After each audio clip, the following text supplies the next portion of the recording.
Okay, so to get started on the right foot here, I am going to give an overview of the way that Canvas is set up for Counseling 53. I'm sure that many of you are now really familiar with Canvas, but each instructor does do things a little bit different. So I just want to make sure that you're clear on the way that our course will operate. So let's go ahead and jump in to our shell. So this is the home page, and the way that you're viewing this is by what my site is. So your site is a tiny bit different.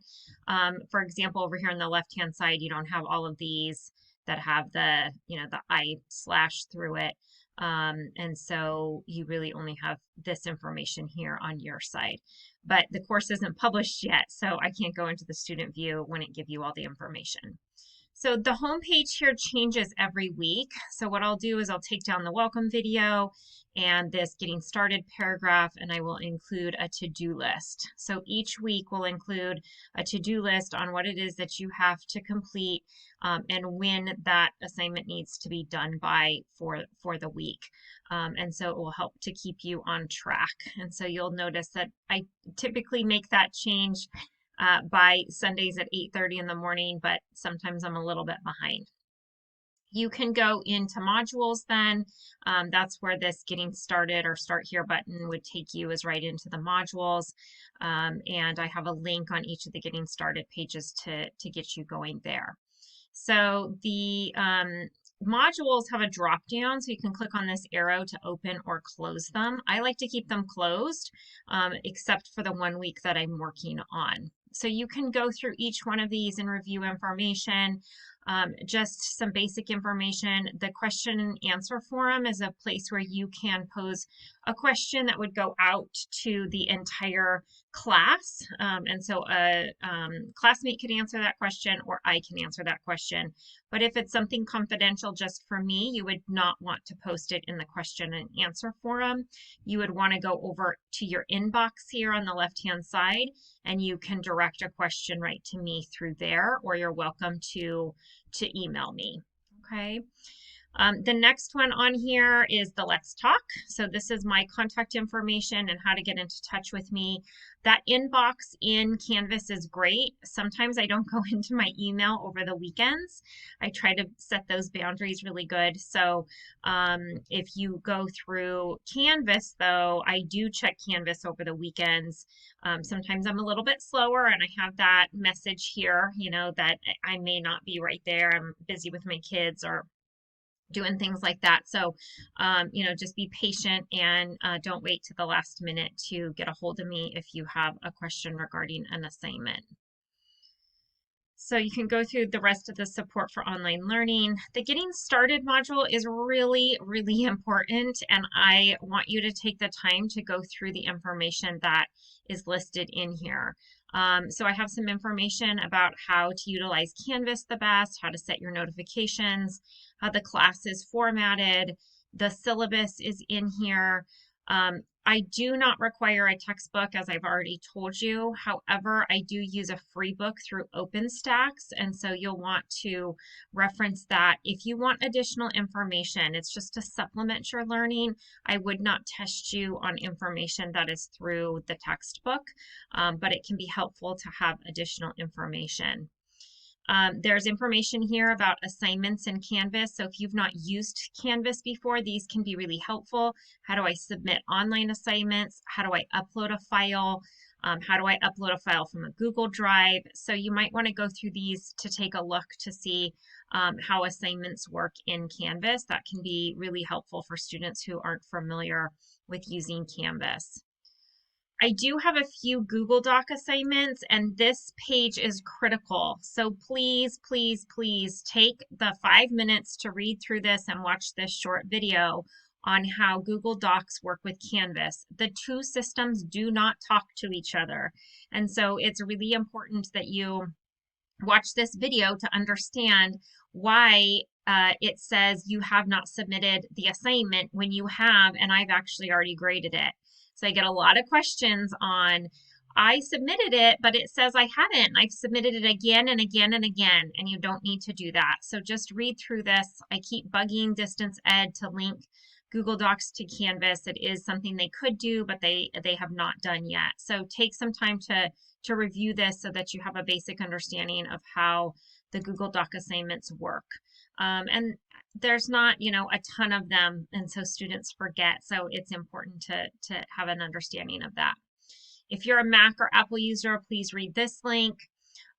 This is your midterm. And so what I'll do is I have this here in the getting started, but I will also link it every week on the home page until the midterm. And I just realized I forgot to put the actual date here, and I'll go back and add that.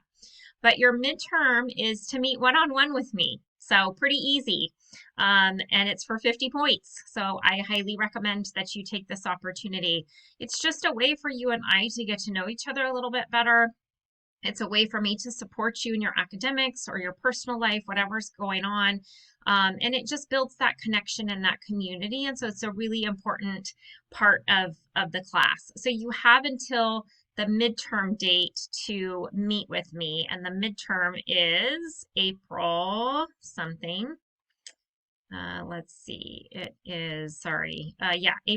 So by April the 18th, you need to have met one-on-one with me. And so what I'm doing here is I'm listing dates and times, and I've tried to vary those quite well. And so you can sign up.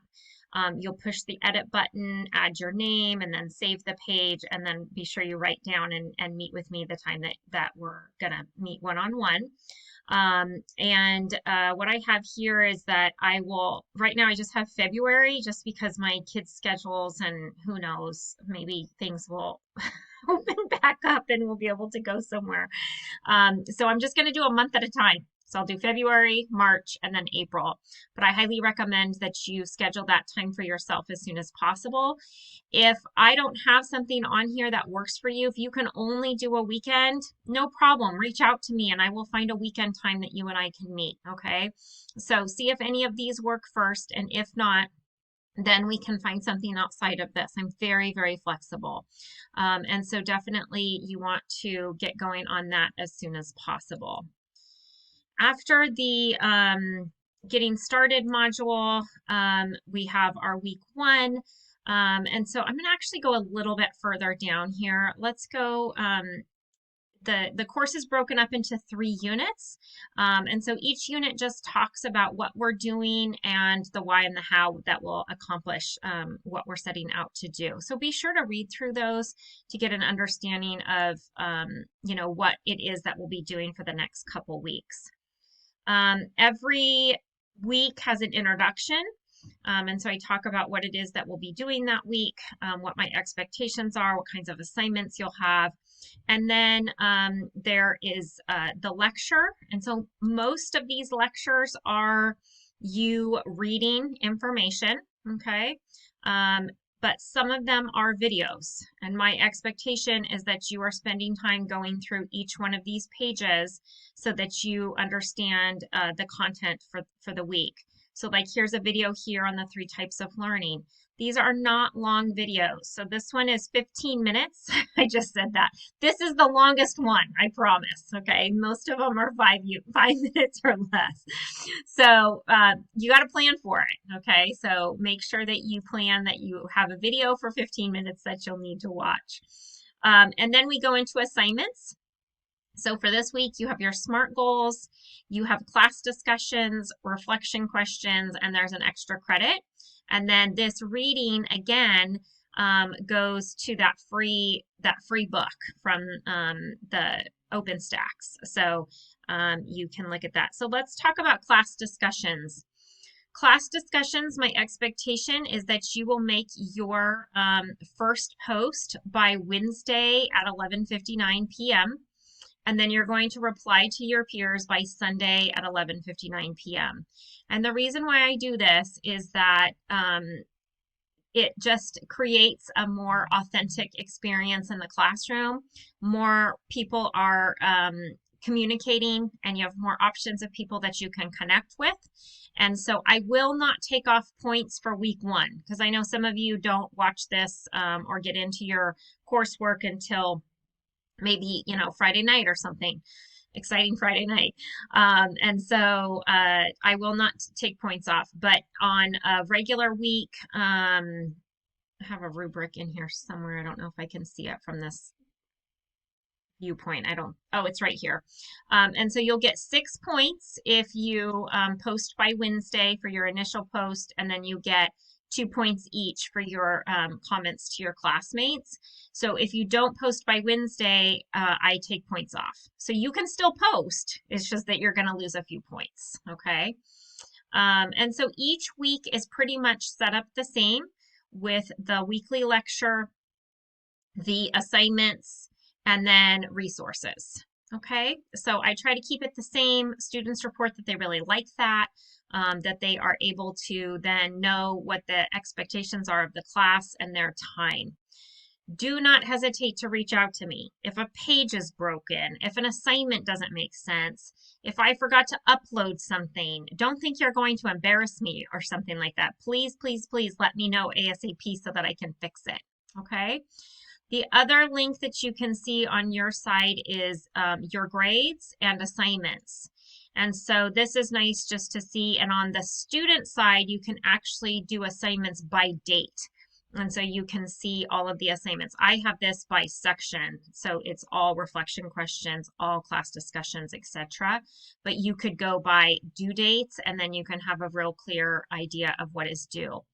What is not linked here is the Google assignments. And so some students really rely on the calendar in Canvas for what they need to do, and Google Docs, because they do not talk to Canvas, are not in there. And so again, you just have to be a little bit careful on that. All right, well, I'm looking forward to working with each and every one of you this semester. And if you have any questions, don't hesitate to reach out.